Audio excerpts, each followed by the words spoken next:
Welcome, everyone, to It Tastes Different. We're going to go ahead and jump right into things here after a quick message. I need you guys to go ahead and like and subscribe to this channel for me, and go ahead and hit that bell for the notification so you get reminders on all of our new content we put out. It just helps us to keep doing what we're doing and show us that you are engaged with what we're putting out. What's on the menu for tonight? We chow down on some Yona's home cooking with the lamb stew that, she unfortunately just boiled too long because we told her to chop up the meat, but didn't tell her what to do with the rest of it. We're going to just jump right into Nier Replicant. It's the new, what they called upgraded version. They're not calling it a remaster or a remake, but it's Nier Replicant with a super long number that Yoko Taro says doesn't mean anything. So I'm not even sure if it's important enough to say, but it's Nier Replicant version 1.22474487139.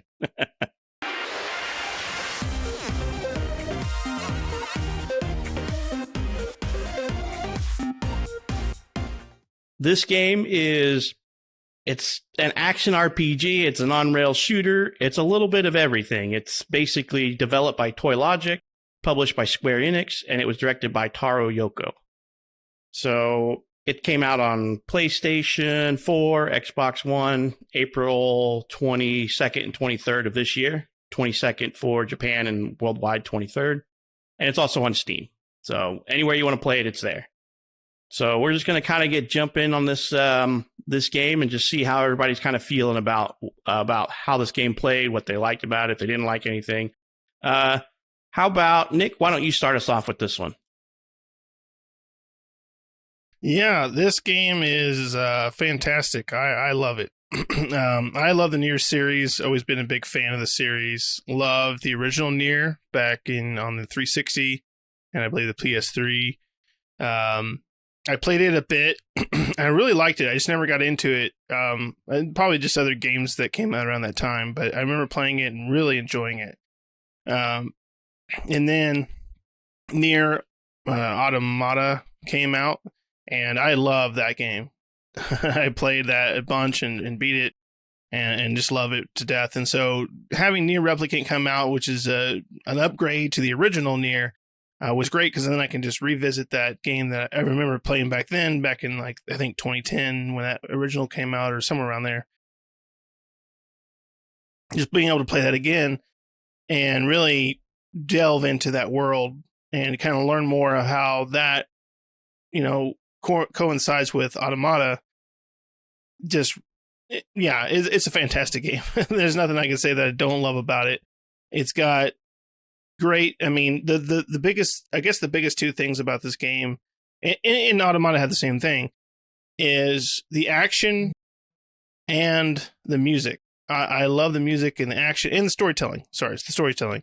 The action is really fluent with all the weapons and various things like that, and all the different creatures that you fight and everything, but the music is encapsulating, and then the story is just fantastic. I love the story and just everything that happens and how everything integrates with things, and how a lot of things stay mystery and, kind of come out from there. Russ, what do you think about this game, man? This game is, I think Patrick said, it's the new version of the 2010 release, and this game here is an absolutely gorgeous game. I don't really know that I ever expect anything from an RPG from Square Enix, but this one here is definitely a gorgeous game. A lot of different camera angles. On occasion, the camera angles can get a little bit annoying, not really annoying, I should say, just not perfectly aligned with where my eyes want to go, but then they adjust very quickly. The combat style is very, very interesting. I love the action RPG portion of it. Some games don't really work like that, and Square Enix has its turn-based style, and it's got its action RPG. But I'm starting to kind of really get into this one. I've not played it quite as much as everybody else, but everything I've seen, the sound, the music is fantastic. There's a few things that kind of bug me in the game that I'm not sure what it is, except to just kind of highlight what's going on. I'll get into that in a little bit, but for the most part, absolutely gorgeous game. great story. The grimoire is just fantastic. Probably makes the game, but still, it's great. So, Pat, what about you, man? What do you think? I was very hesitant about this game, and the reason being is because I don't I don't remember too much about Nier Automata. I never played the original Nier Replicant or Nier back in the Japanese version, or Nier Replicant for the American or US version. Um, but I was not going into this game with high hopes when Nick recommended it, because I was like, well, it's probably more like Automata, and I can't remember Automata. I just remember I didn't much care for it. But I started playing it, and I absolutely love this game. I don't know where my discrepancy was between it and Automata, because Nick says they're both very similar. So I don't know. I'm gonna have to go back and retry Automata after this because of this game. I mean, I don't have really anything that I can say that's completely negative about this game. It's gorgeous. It has great soundtrack, as Nick said. The action feels really fluid and it plays really well. And I found myself not being able to put it down once I picked it up and started playing it. And I marched into it. I'm like, I just cannot stop playing it. I put my first, to beat the game, I put my first 37 hours into it to beat it. And I was like, oh my God. And then find out that there's more story and you get to keep playing because there's 5 endings to the game. I'm like, oh, great. It's not over yet. So it's one of those games where I didn't want it to be over, and it wasn't over. So, how a lot of games seem to drag on and they get to the point to where you're like, is this game about over yet? I've not reached that point with this one in the amount of time that I put into it. So it's really a great game, and I can't wait to finish it 3 more times, because I beat it twice and I'm at the cusp of beating it the 3rd time. And then I have the 2 more times to get to the 5th inning. So I will be doing that with this game because I even played some today before we got on tonight. So, it's interesting. I didn't know much about the series until I started playing and got to talking with Nick and looking into who the Yoko Taro guy is. And he's really an interesting, eccentric character. I don't know. I can't say anything else about his stuff because all I've been able to do is just read the content that he's put out, and then notice that he's created like some other games, like Drakengard, I think is what they're called, the series that spun this one off. Like this one's a spin-off of the end of the joke ending to Drakengard. From what I read, the 5th ending to Drakengard was a joke, and it actually spun off the Nier series, what this joke did. So I absolutely love it. I mean, we can get into some of the mechanics and stuff, Russ, do you have like some things that you liked or something that maybe drove you nuts that you want to start with first on this game? Well, the first thing I want to say that there is a little bit of difference between Automata and this one. Automata it's a little bit faster paced. This one is a lot more fluid I will say that with the combat, whereas the other one can have moments of like just button smashing. Just on occasion, very, very occasionally. I think that may be some of the difference between those 2 games. That's the first thing I want to say. And then the second thing is, like, there's just some small things within it, within the game that I'm going to say that I dislike, but it's not enough to say I hate this game, or like not even close. Number 1, shades and blood. I'm not really sure what's up with that. When you attack shades, there's blood that goes everywhere. I'm trying to be understanding about that, but I just didn't. I was kind of like, well, why do the shades have blood? And then some of the That's a very good question. That you will find the answer to. Probably will. I probably will. And then the other part of it that kind of like drives me a little crazy is that some of the quests, like we all love following quests. We all love it. No, we don't. We don't really love it, but they're just like, it's like, come on, let's get this pace going a little bit. But I mean, they're small things. This is not anything that's gaming. I'm searching for things to complain about in this game. I don't have very many things to complain. The only other thing that frustrates me is that there's not really a quest track system. You can't track a quest. You can't switch quests. They want you to push on with the main quest and kind of remember about the others, but again, it's a very small detail, and those that are serious gamers and those that have gamed probably don't find it that big of a deal. But for me, it was just kind of frustrating that I couldn't switch quests. What about you, Nick? Yeah, I on the quest switching portion, I do wish there was a way that I could say I want to focus on this particular quest. I mean, you can go into the book, you can go into the start menu, which is the book, Wheeze, and you can go in there, or Weiss, and you can go in there and you go to quest. And if you track down the very bottom in blue text, it will tell you kind of an idea of where to go or what you need to do.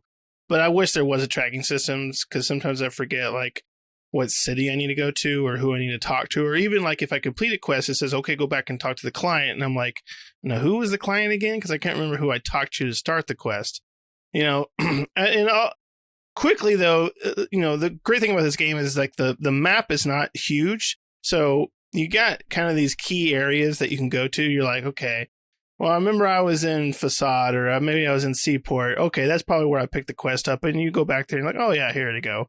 That's where the quest was. That's the guy that gave it to me. I remember now. Once you get into that area. But there were times when I would forget where I picked a quest up with, especially if I completed it later down the line. And then it was like, okay, go talk to the client. And I'm like, well, where was that? You talked about shades and, kind of what me and Patrick alluded to. You will find out why they bleed, because that was my question too. I was like, why are they bleeding? That's awfully weird. And you do find out why. But yeah, ultimately for me, there's really nothing negative I can say about this game. I love it too. I'm in the same location Patrick is. I've completed, I think we've both completed the same amount of playthroughs. We're both on our third one, and we're just finishing in that up, getting close to the end of that playthrough to complete our fourth, and then our fifth playthrough to the end. But the great thing about this game is play. One thing I would recommend is play through it again.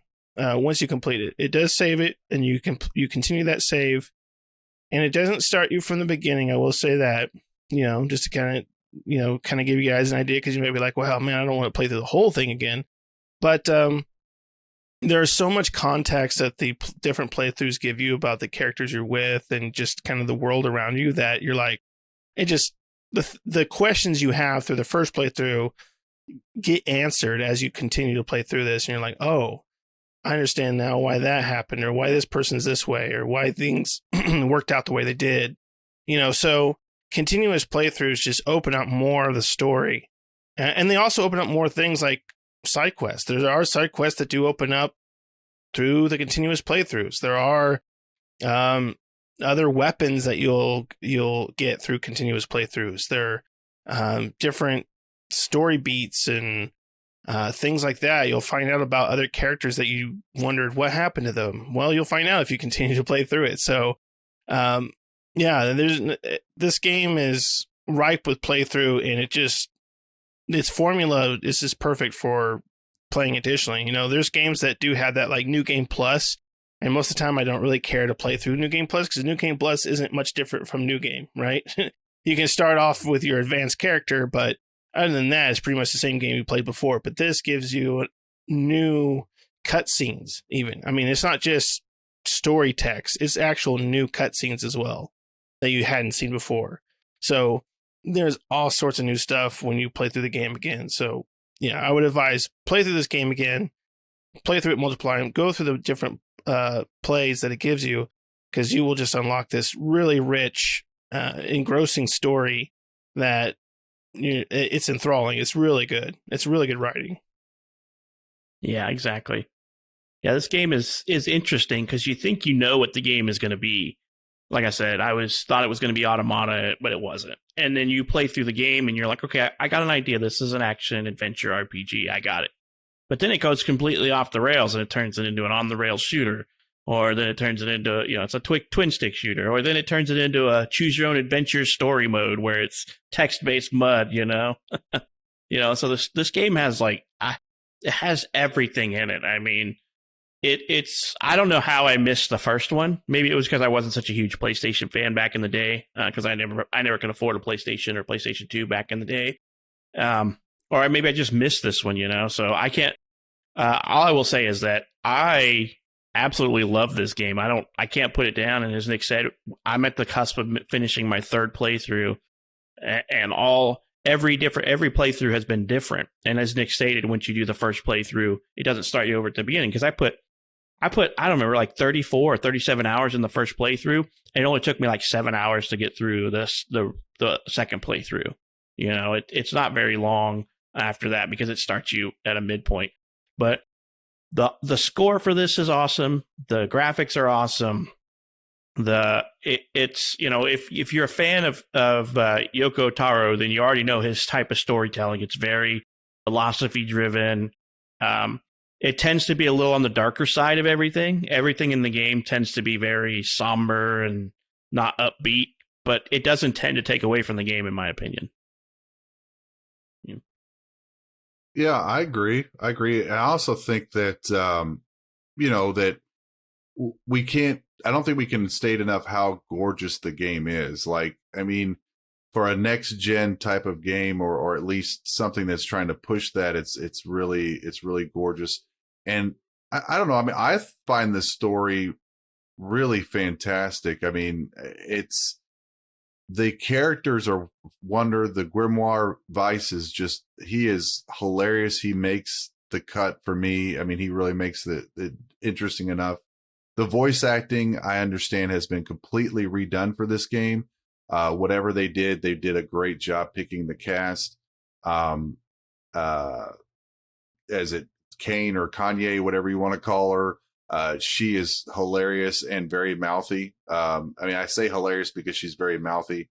Kind of like, just to hear her just in one of the first very quests. This is really not telling much because I have not gotten anywhere where these two've gotten, but the first time that she just goes off on one of the creatures, you know, your character is kind of like, whoa, wait a minute, like, watch your mouth. You know, it's hilarious to hear. So even like just those little things, I think that the person that developed this game has that quick wit to say, you know, like, can kind of make fun of himself even within what they're doing and what's being said. I think that's not matched in very many games, or they will, like you said, they'll come back to it later and they'll talk about it.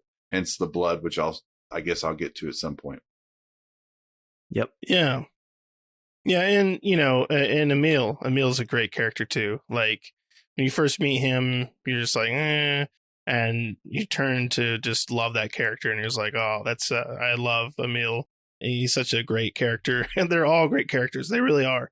And, you know, in Kane, you know, you see her first and she's like scantily clad and, you know, she's got like lingerie on, right? And you're just like, why is she wearing that? And you find that out too. You figure it out why she's wearing the outfit she's wearing, right? And it's just like, there's a reason for them. You know, it's not just you know, fanfare, you know, for that character. There's a reason why she's dressed the way she is. And, you know, and they all have their stories. And as you progress through the game, they all start to talk about their different stories. And it's just as good as the main story. Like, their side stories for these characters are just as good as the main story for the protagonists in the game. So, you know, and even in the stories for the townsfolk and stuff, and then the different cities you visit, Seaside and the stories there, and Facade and the stories there, and the Junk Heap, and Airy, that weird town, and the Forest of the Myth, which I always find funny because it has a chief, but there's like 3 people live there. Just like all the different stuff, like everyone is real, all the characters and everything, even the side characters and just the different towns and stuff have their own stories, and they're all very interesting and exciting. And the more you play through, the more you learn about all these different towns as well, and the people that live in them. And yeah, that's just one of the great things to put on top of this game. Right. And that stuff lends to what Nick said, to play it multiple times, because I played it the first time and I'm like, what is going on? I beat the game and I still don't understand some of this stuff. And then you play through it again and you get, every time you play through so far, at least the 3 playthroughs I've done, you get a little bit more story context added. At the end of the second part, I was like, because as I was playing through the second time, I'm like, Nick, have you gotten this far yet? Because I wanted to talk about what I'd seen. He's like, no, not yet. And I'm like, dude, tell me when you beat the first playthrough and get to the second one. And he's like, I did this. And I'm like, dude, that made so much more sense after I ran through this next boss. And, you know, you get more context on the boss fight. And even in the third playthrough, you get more context because you get more behind the scenes of, you know, storytelling from a different perspective, you know. So I expected the third playthrough to be just like the second, but I was wrong. There was added context, added storylines, and it just keeps changing it. And from what I understand, the 5th playthrough completely changes the game completely when you get to that point. So I'm very eager to get through there. So we might need a update of the podcast just to get the update of the update. I would like to do like a spoiler section where, once we get through the final playthroughs and stuff like that, do an additional podcast where we just talk of is spoilers only, where we just kind of delve into the game's story. But yeah, and one thing that I mentioned to Patrick about this game is for me personally, for this year so far, this year's still early, there's a lot of games coming out. For me, this game right now is game of the year. I think it's a fantastic game, and even though it is a kind of a update or remake or whatever they want to call it of the older version, I love this game so much that I would put it right there at game of the year for me. Yeah, I am so glad that we got this one. I was super excited. At first I was a little like, I don't want to play this. Like I said, I was not looking forward to playing it. And I actually had the week off work last week, and I played nothing but this. As you can see, I put almost 50 hours into it. So in a week's time. That definitely must be nice. I mean, I'm not saying I dislike it. I just didn't have the time to get into it that far. So I look forward to getting a little bit of time to play this much into it. I don't know it'll be game for the year for me because it is a great game, but there's a lot more out there for me. I enjoyed it, but I'm definitely not quite bought in as much as Nick is. I mean, I definitely think it's worth the buy. The game is going to get spoiled if we talk a whole lot more about it, because it's just, like I said, it's got multiple playthroughs. You got to do it. It's got like 30 some odd different weapons that you can try. It has one-handed weapons, two-handed swords, spears type stuff. So different weapon types for different playthroughs. Combat is melee and magic, and as Russ has alluded to, you're fighting shades, and then you have a team party. And Nick mentioned the map's not very large, and what he means by that is you have your central village and you have some outlying areas that you discover as playthrough. And then I really found nothing that I just couldn't get behind in this game. It completely blew away all my misconceptions of the game.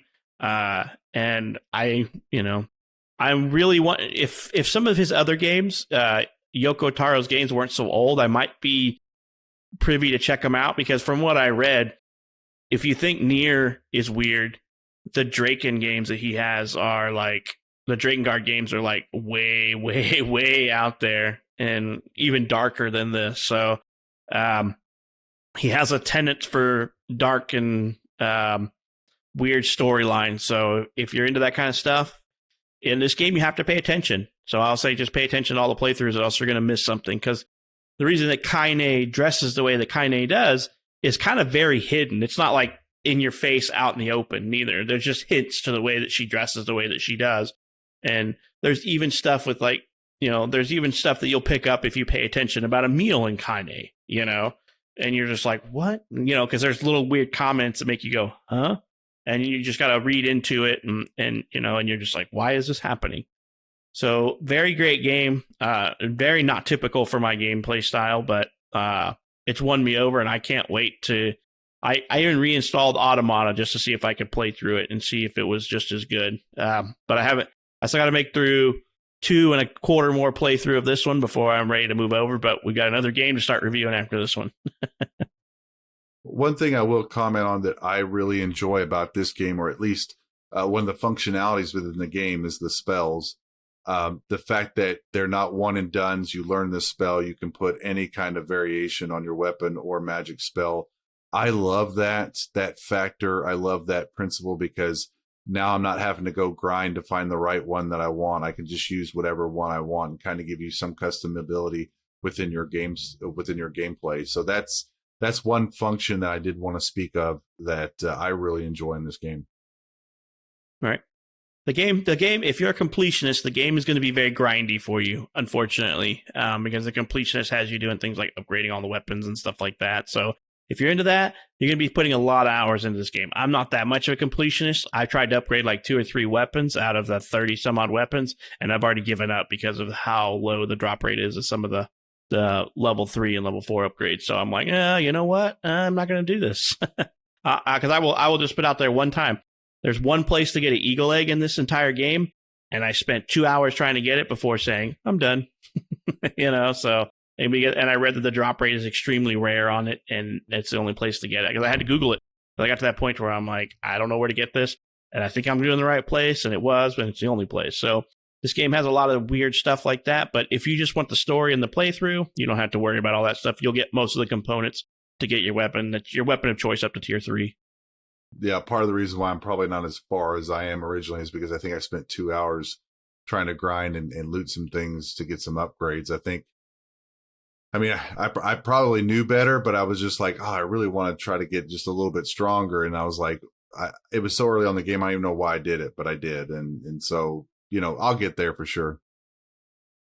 Yeah, and you don't have to upgrade either. You can get through this game with a level 1 weapon easily. So just upgrading just gives you a little bit more advantage. But other than that, it's not necessary. So you don't have to spend your time doing that unless, like Patrick said, unless you want to be a completionist about it.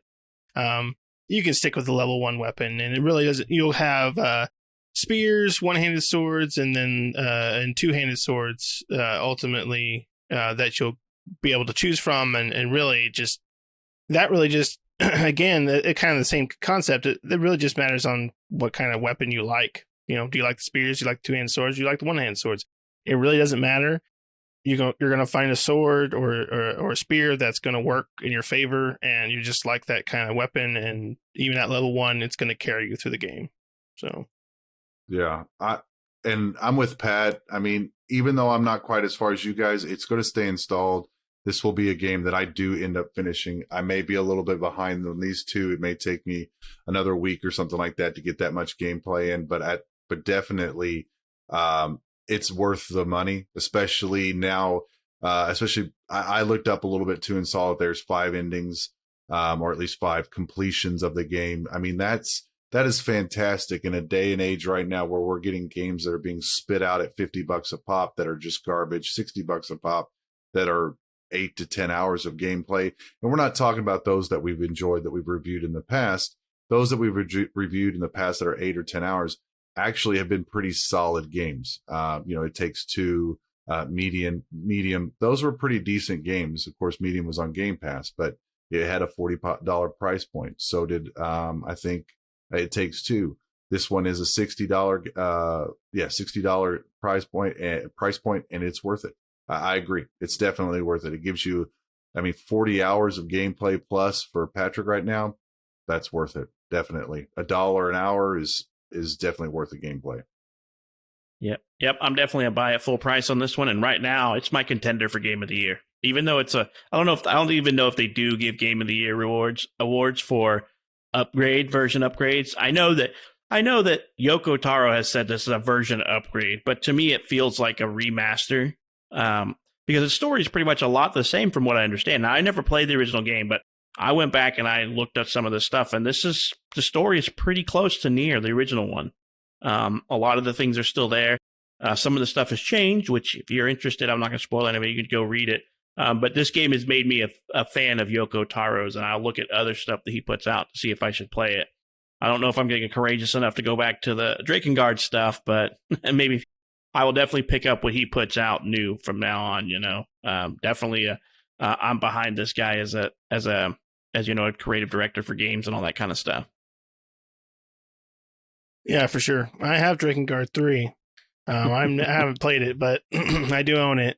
And I've always been a fan since the original Nier. Like I said, I never beat the original, but I remember playing it back in the day, and it was really like, it didn't get high scores, and there wasn't a lot of people talking about it, but it was one game that it hooked me. It was one of those ones that just hooked me. But I think Dark Souls and some other games came out around that time, so I just kind of not really lost interest, but kind of moved on to other things. But I always remember coming back to that game time and time again, just playing through it a little at a time. But I never played as much as I did this one, where I've completed it. But once Automata was coming, or before it came out, I was already excited for that version because I had played the original Nier. I was like, oh, I like that one. I want to play Automata, and I played Automata and loved it. And then this one came out, of course, was a remake or an upgrade or whatever of the original Nier. So again, that was just like, I didn't know from our podcast group like who would want to play this one, but I was 100% down to play it. And I'm glad that we all decided, hey, let's do it as a review, because now I at least have two others that are really excited for this franchise and for this game and for the developers. So that's awesome. Awesome. Anybody else got any final words on this one before we all go to the bathroom, because we're not really feeling that well after the meal from Yona? Yep, she needs to get some cooking lessons, but we'll get there. We'll blame it on the disease. There you go. Yeah, I say buy it now. If you haven't bought it, if you're on the fence, go get it. You'll enjoy it. Full price. Buy it now. Full price. Awesome. It's worth it. Yep. Awesome. Well, we appreciate everybody listening to this episode. And if you got comments or anything about the game we just reviewed, or if you played it, let us know your thoughts in the comments. Hit us up. Maybe we missed something. Me and Nick are going to finish the 5th playthrough, but let us know what you thought of the game and what you think we should play next. If we like this one, what are some other titles that are very similar to this one that we may not have played? So appreciate you guys listening and hope to catch you in the next episode. See ya.